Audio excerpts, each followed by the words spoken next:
Krishna prayer house మరియు centre సంఘముల తరపున కృపాసత్య సంపూర్ణుడైన యేసుక్రీస్తు నామములో మీ అందరికీ పునరుద్ధాన దినపు శుభాభివందనములు. ఈ దినపు దేవుని మాట 103వ సంకీర్తన 2వ చరణం.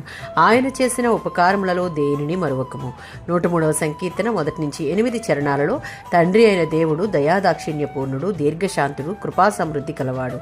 ఈ పదాలు దేవుని యొక్క స్వభావం, మంచితనాన్ని వర్ణిస్తున్నాయి. ఈ కీర్తన అంతా దేవుని యొక్క మంచితనమును గూర్చి వ్రాయబడింది. అలాంటి మంచి దేవునికి దావీదు తాను అర్పించే కృతజ్ఞతాస్తుతి అంతరంగంలో నుంచి నిష్కపటంగా ఉండాలని చెప్తున్నాడు. మన ఎడల దేవుడు చేసిన మేలులను, ఉపకారములను, దీవెనలను తలుచుకుంటూ కృతజ్ఞత నిండిన హృదయంతో ఆయనను స్తుతించాలి. దేవుడు చేసిన ఉపకారములను మరిచిపోవడం చాలా పెద్ద తప్పు. అది మనలోని ఆనందాన్ని, ఆదరణను అపహరించి వేస్తుంది.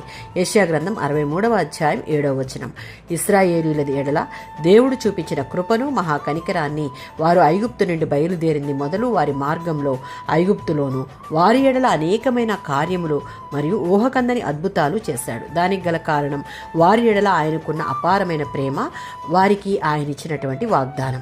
దేవుడు చేసిన ప్రతి కార్యమును మర్చిపోక దేవుని స్తుతించాలని, ఆయన కృపాతిశయములను కీర్తించాలని యెషయా ప్రవక్త ఇక్కడ చెప్పడం మనం చూస్తాం. 106వ సంకీర్తన 7 మరియు 21 చరణాలలో దేవుని ప్రజ అయిన ఇశ్రాయేలీయులకు ఐగుప్తులో దేవుడు వారి ఎడల చేసిన అద్భుతాలను, ఆయన చూపిన కృపా కనికరములను మర్చిపోయి దేవునికి కృతజ్ఞత కలిగి ఉండడానికి బదులు తిరుగుబాటు స్వభావం కలిగి ఉన్నారు. దేవుడు వారిని విడిచిపెట్టలేదు.